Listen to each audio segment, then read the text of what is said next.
Now on 8 News, a Virginia mother disappears from her home. The door left wide open, young children alone inside. Terry-Lynn did not deserve this. Nobody deserves this. No family deserves to go through this. 8 News investigates the disappearance. And postal workers accused of throwing away your mail. It's a story you'll see only on 8. Plus, parents claim a dentist tortured their children. What they say he used to handle those screaming kids. All the top stories and your Storm Tracker 8 weather in the first 8 minutes. 8 News starts now. Tonight, the search is on for this mother. She is missing from Middlesex County. Police found her door wide open and her young children left inside alone. All right, news reporter Aaron Thomas has been uncovering new information. He has those late-breaking details for us. Aaron? Christina Juan, I just got back from Middlesex County where I talked to Terry-Lynn St. John's family. They say she would never leave her kids by themselves and think somebody took her. Tonight, they're desperate for answers. Terry-Lynn, if you can see this, please know that we are looking for you. Friends and family of Terry-Lynn St. John cling on to each other, desperate to learn more about the mother's whereabouts. She was a very lovable, fun, outgoing person, and people were attracted to that. Family members became suspicious when St. John didn't show up for work across from where she lived. Deputies arrived to this home she shared with her boyfriend with the door left open and St. John's 2- and 3-year-old children left alone. Terry-Lynn did not deserve this. Nobody deserves this. No family deserves to go through this. Family and friends say St. John would never leave her 2 children behind. Police discovered her cell phone in a bush and car in the driveway, all signs that she might have struggled to get away. There's no way it was just one person. It's got to be more. It's more than 1, 2, 3 people know about this. Search crews spent hours using dogs and drones to look for St. John. Flyers of her face scattered throughout the small town and hope someone recognizes her. Mama's gonna come home safe. She's coming. It might take time, but she's coming. Terry-Lynn's family says her safe return will bring their lives back to normal. Bring her home safe, please. Please. Because I'd really rather for the cops to find this person before we do. Terry-Lynn's children are safe with their paternal grandfather. The family tells me they plan on launching search parties first thing in the morning, and they welcome anyone who is willing to help. Aaron Thomas, 8 News. Thank you, Aaron. Now to the Storm Tracker 8 forecast. Rainy weather headed our way. Let's go to Storm Tracker 8 Chief Meteorologist John Bernier.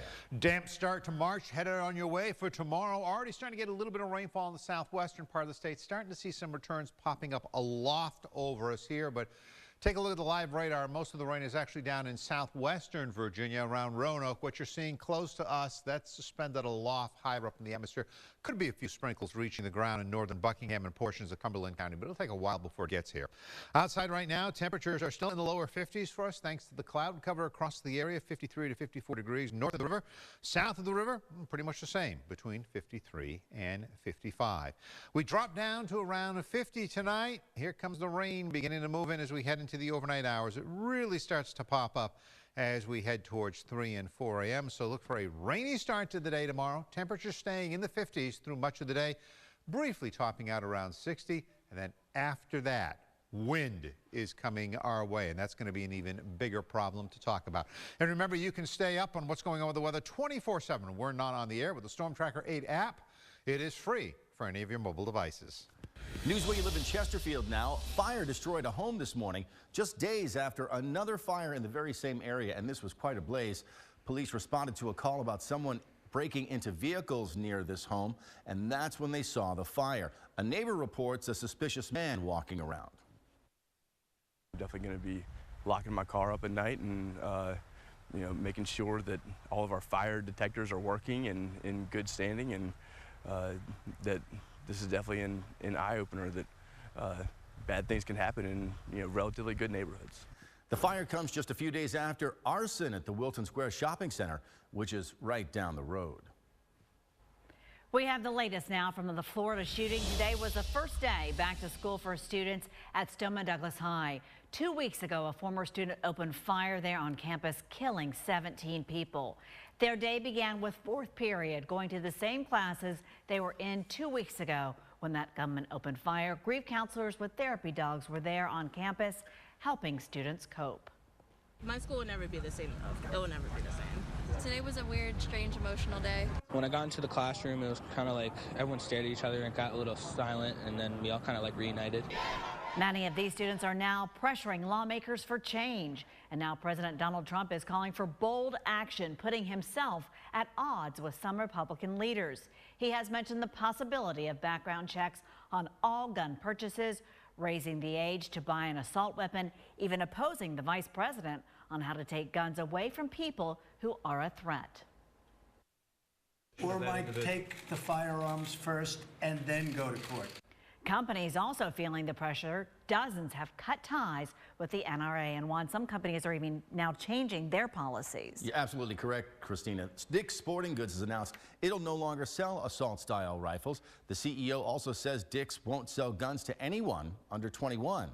We reached out to other outdoor shops in the area. The CEO of Green Top Hunting and Fishing in Hanover says they don't sell those types of rifles anyway to those under 21. Bob Moat Sports Shop has the same policy, but they say Dick's decision to not sell any guns to customers under 21 could hurt the company. I would not have raised the age on the regular shotguns and hunting rifles. Again, they're going to lose a lot of business because of that. Dick's pulled assault-style rifles off the shelves after the Sandy Hook massacre back in 2012, but that policy didn't last. This time, though, they say it's time for a change. Tonight, Walmart decides it will only sell guns and ammos to buyers older than 21. Walmart says it's also removing items from the website that resemble assault-style rifles, and that includes non-lethal airsoft guns and toys.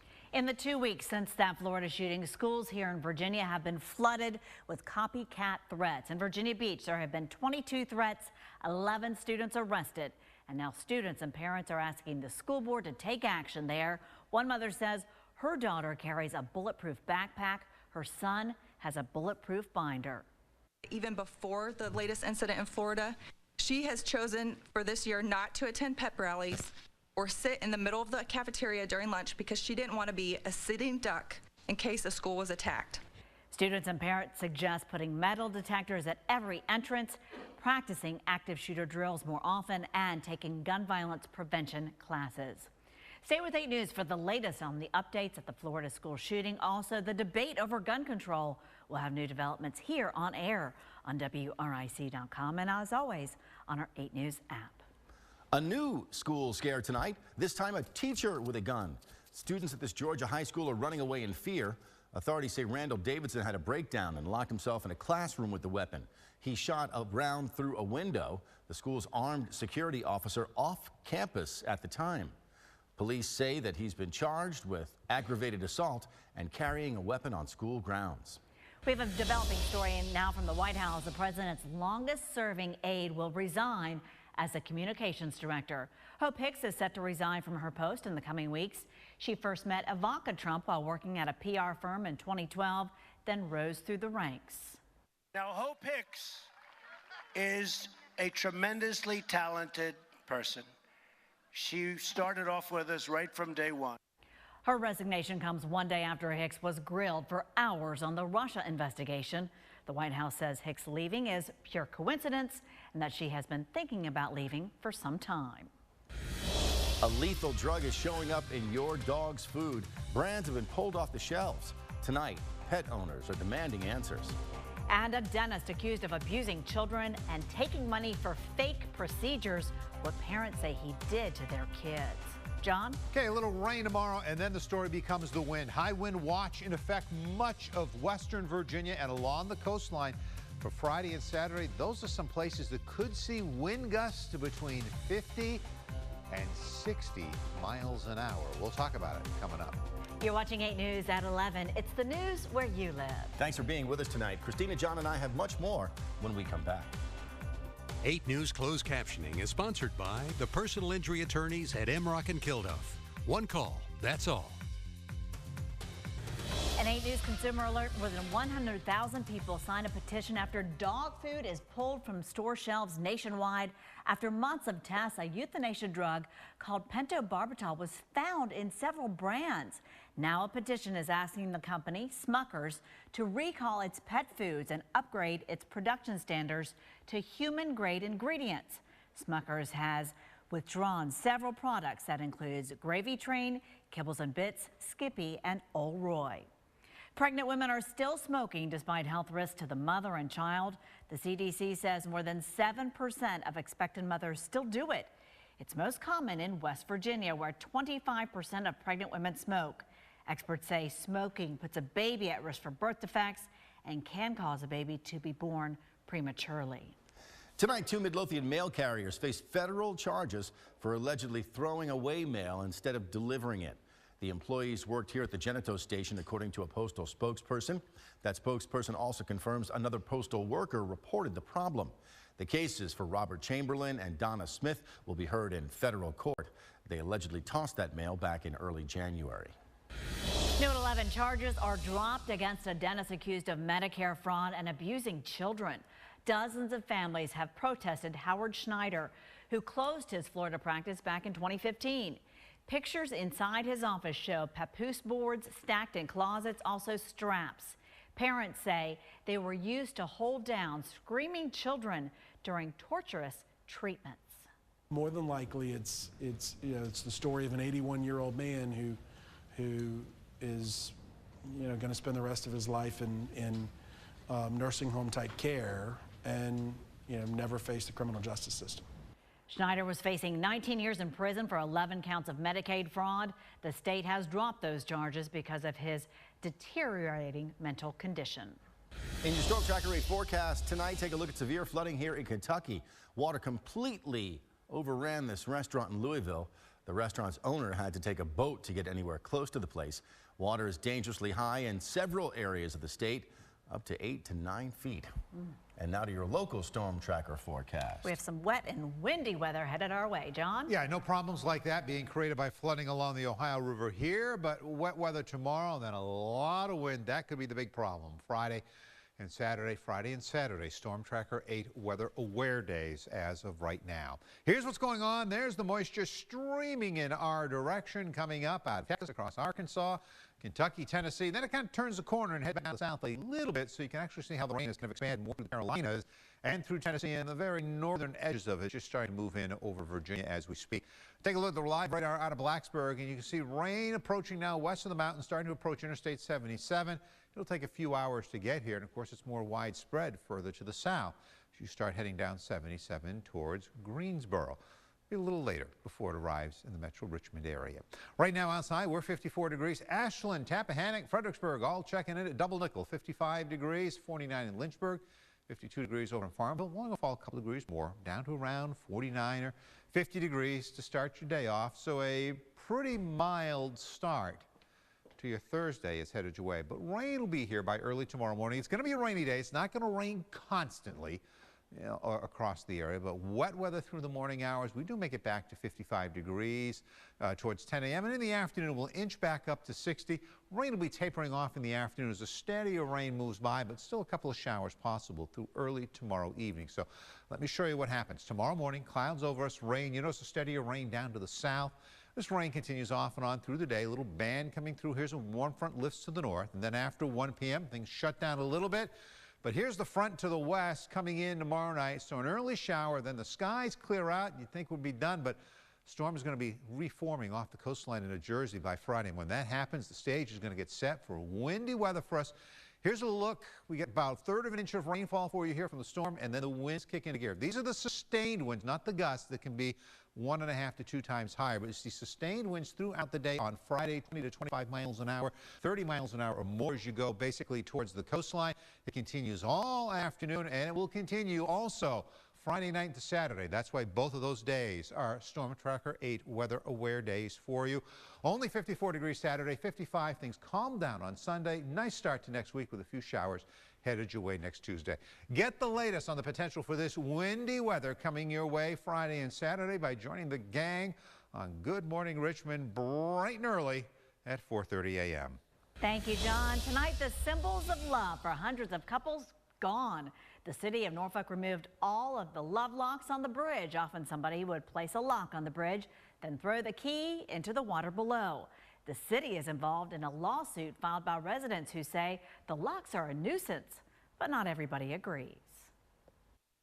The whole, expressing your love together and locking it up for life. It's just the whole theory, you know, kind of based on the Paris thing and a couple other bridges that are around the world.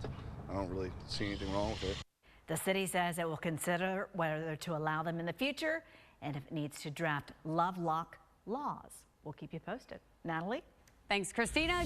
Good evening, everyone. I'm Natalie Calbat. A big night for the Richmond Spiders, and behind me you can see a new $7.5 million gift to the men's and women's basketball programs.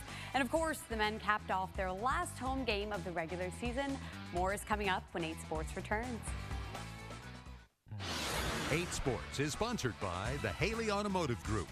Good evening, Richmond. I'm Natalie Calbat. At the Siegel Center, VCU was in a celebratory mood, honoring the all-time basketball team with all the greats to don the black and gold. Then before that, honoring their 3 seniors in their final home game as Ram. Justin Tillman, Johnny Williams, and Chris Lane taking in their final action at the Siegel Center and hoping to leave the stew with a win over George Mason. The Patriots caught fire early, getting out to a 15-point lead before fans could even get comfortable in their seats. 18-5, 6 minutes into the game. When VCU needed offense, the Rams turned to a local, Michael Sims out of Highland Springs. He had 6 3-pointers on the night for a career-high 20 points. His hot hand got VCU back within 4, 45-41 at the half. Coming out of the locker room, the momentum carried over. Deontay Jenkins gets VCU the lead, 54-52. However, George Mason would find a way to crash senior night on a last-second tip-in.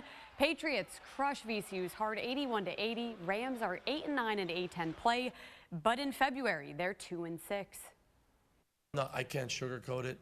You got to get to a point where it hurts enough and it bothers you enough that, you know what, we're putting the games away. And today was another example that we didn't do it. And it's a shame because on senior day and came back, great second half defense, and just didn't finish the game. Across town at the University of Richmond, a $7.5 million lead gift from 1986 alumni Paul and Anne-Marie Qualley, who launched the fundraising efforts for a new men's and women's basketball training and performance facility, which will be completed in 2020. But now to the game, where Chris Mooney in his 13th season led his Spiders off to an 8-0 start. Grant Golden would keep that spark going. He tied his career high with 26 points. UMass trying to put a stop to the Spiders' rhythm. C.J. Anderson goes for the jumper. 6'10" Golden underneath to grab the rebound. Golden earned a double-double with his 26 points and 11 rebounds.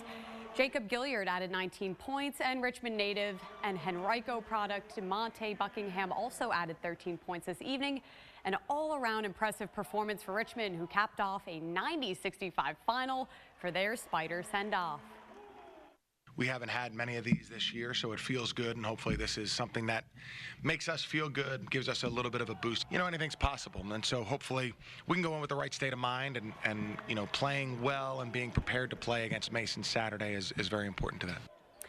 And hey, that's Roy Williams of North Carolina, and there's Buzz Williams of Virginia Tech. Both were at Trinity Episcopal High School tonight, possibly talking about how to beat Duke this Saturday, but really to see Armando Bacot. The Titans Junior Center has offers from both the Tar Heels and Hokies. Tonight, he and Trinity were able to hang on in the VIS AA quarterfinal against Norfolk, 60-58. Bacot finished with 21 points. And that'll do it for 8 Sports at 11. I'm Natalie Calbat.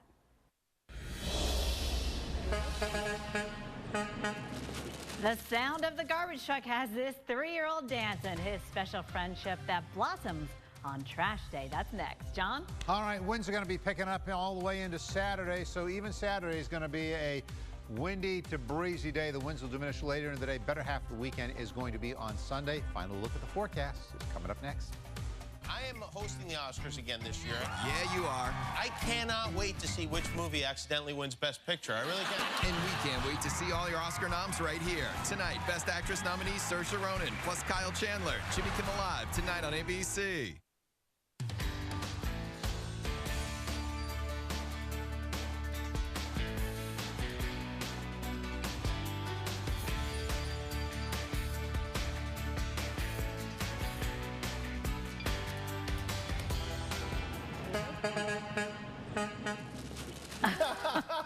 Garbage Day is a big deal for this 3-year-old in Mississippi. Kyler loves watching the garbage truck so much, he has become friends with the folks who take away the trash. He often lends them a hand even and gives them some snacks when they get to his house.